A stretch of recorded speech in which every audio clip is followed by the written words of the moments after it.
Dexter is back from the dead, and this time, he's not the only killer in town. 6 new serial killers, 1 resurrected dark passenger, and a billionaire who treats murder like a game. Look at that, steady as a surgeon. But what pushed Dexter to work with these monsters? And how do actors like Peter Dinklage, Uma Thurman, and Neil Patrick Harris fit into the blood-soaked puzzle? This isn't the Dexter you remember, and things are about to get darker than ever. Dexter Morgan awakens in a hospital bed, somehow surviving the gunshot wound delivered by his own son Harrison at the end of New Blood. There's no prison, no trial, and, most mysteriously, no Angela Bishop.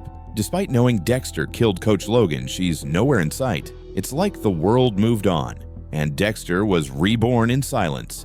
He disappears into New York City, the one place where nobody cares who you are, and begins stalking again.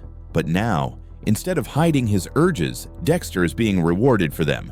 Enter his new nickname, the Dark Passenger. He's no longer the Bay Harbor Butcher. In New York's tabloids, he's a shadowy figure leaving behind a trail of vigilante kills. And at the center of it all, a billionaire who loves serial killers just a little too much.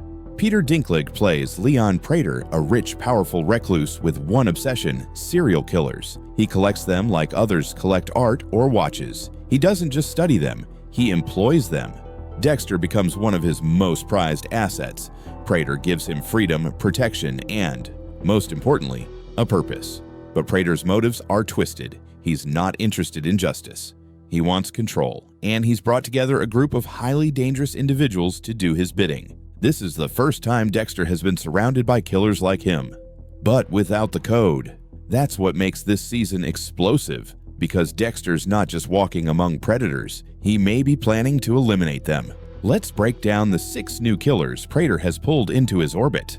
Lowell the tattoo collector, played by Neil Patrick Harris. Don't let the charming exterior fool you. Lowell is a sadist who tattoos his victims and then removes the ink. Neil Patrick Harris flips his usual charisma into something disturbing. He's surgical, ritualistic, and a horrifying reflection of what Dexter could become without the code. Mia Lapierre, also known as Lady Vengeance, played by Kristen Ritter. She's cold, calculated, and deeply vengeful. Mia kills with purpose, but her methods are brutal even by Dexter's standards. She may even be his female counterpart. Kristen Ritter brings a quiet menace to the role that makes her one of the season's most dangerous additions. Gareth, known as the Gemini Killer, played by David Dastmalchian. Dastmalchian, known for playing oddballs and creeps, goes full horror here. Gareth kills based on astrological patterns. Every murder has a theme. Think Zodiac meets performance art. He's smart, symbolic, and probably completely unhinged.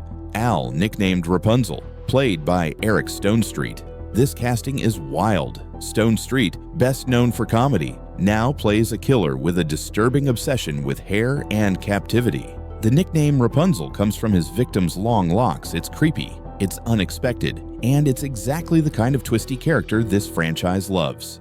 Charlie, played by Uma Thurman. Charlie is more than just head of security. She's Prater's enforcer. She doesn't kill for fun, she kills for order. But don't be surprised if she starts to question her loyalty. Uma Thurman's presence suggests a long-game character who could turn the tide of this whole story. Elsa Rivera, played by Emilia Suarez, the wild card, young, unpredictable, and possibly a killer in training.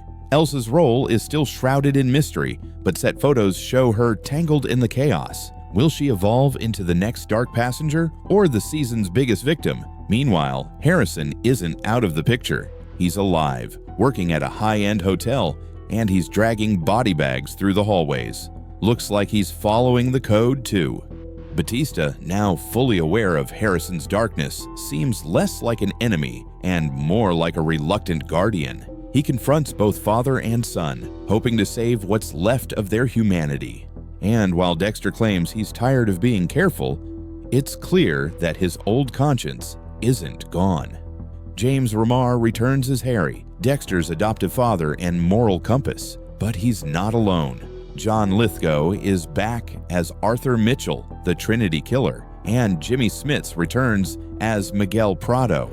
They're dead, but they're not gone. These characters appear as hallucinations, voices in Dexter's head, each challenging his decisions. Whether haunting him or guiding him, they serve as psychological pressure that could cause Dexter to snap.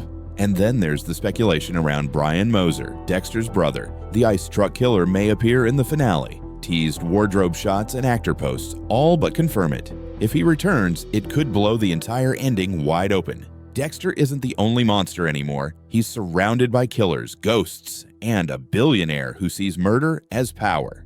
The question now, will Dexter eliminate the new threats or become one of them?